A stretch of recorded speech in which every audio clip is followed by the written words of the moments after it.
ಚಿಂತಾಮಣಿ ತಾಲೂಕಿನಲ್ಲಿ ಬೈಪಾಸ್ ರಸ್ತೆ ನಿರ್ಮಾಣಕ್ಕೆ 255 ಕೋಟಿ ಹಾಗೂ ಬಂಗಾರಪೇಟೆಯಿಂದ ಚಿಂತಾಮಣಿ ಮೂಲಕ ಚೇಳೂರುವರೆಗಿನ ರಸ್ತೆ 4 ಪಥ ಮಾಡಲು ಪ್ರಧಾನಿ ನರೇಂದ್ರ ಮೋದಿಯವರು ಸಾವಿರಾರು ಕೋಟಿ ಬಿಡುಗಡೆ ಮಾಡಿದ್ದಾರೆ ಎಂದು ಸಂಸದ ಎಸ್ ಮುನಿಸ್ವಾಮಿ ತಿಳಿಸಿದರು.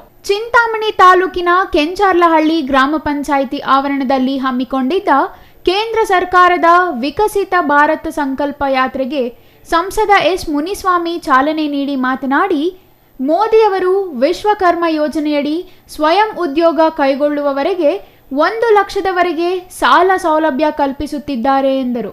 ಆಯುಷ್ಮಾನ್ ಭಾರತ್, ಉಜ್ವಲ ಯೋಜನೆ, ಕ್ಷಯ ಮುಕ್ತ ಭಾರತ ಅಭಿಯಾನ, ಕಿಸಾನ್ ಸಮ್ಮಾನ್ ಯೋಜನೆ, ಫಸಲ್ ಬಿಮಾ ಯೋಜನೆಗಳು ಪ್ರತಿಯೊಬ್ಬ ಪ್ರಜೆಗೂ ತಲುಪುವಂತೆ ಮಾಡುವ ಗುರಿ ಹೊಂದಿದ್ದಾರೆ ಎಂದರು. ಅವ್ರಿಗೆ ಯಾವುದೇ ರೀತಿಯ ಒಳ್ಳೆ ವಿದ್ಯಾಭ್ಯಾಸ ಕೊಡೋದಕ್ಕೆ ಸ್ಕೂಲ್ಗಳು ಇರಲಿಲ್ಲ, ಕಾಲೇಜುಗಳು ಇರಲಿಲ್ಲ, ಜಮ್ಮು ಕಾಶ್ಮೀರದಲ್ಲಿ ಒಳ್ಳೆ ಫ್ಯಾಕ್ಟರಿಗಳು ಇರಲಿಲ್ಲ, ಕೆಲಸಗಳನ್ನು ಕೊಡ್ತಾ ಇರಲಿಲ್ಲ.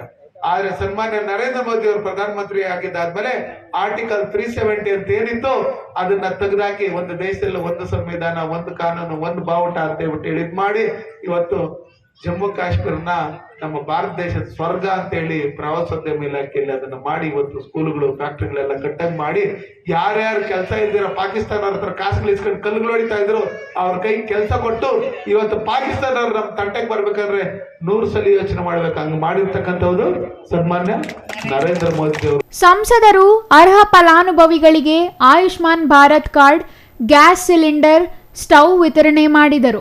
ಈ ಸಂದರ್ಭದಲ್ಲಿ ದೆಹಲಿ ಪ್ರತಿನಿಧಿ ಆಶೀಶ್, ಗ್ರಾಮ ಪಂಚಾಯಿತಿ ಅಧ್ಯಕ್ಷ ಗಣೇಶ್ ರೆಡ್ಡಿ, ಉಪಾಧ್ಯಕ್ಷೆ ಗಂಗಮ್ಮ, ದೇವನಹಳ್ಳಿ ಗೋಪಿ, ಸೀಕಲ್ ರಾಮಚಂದ್ರಗೌಡ, ಆನಂದ್ ಗೌಡ ಹಾಜರಿದ್ದರು. Pavan, CTV news, Chintamani.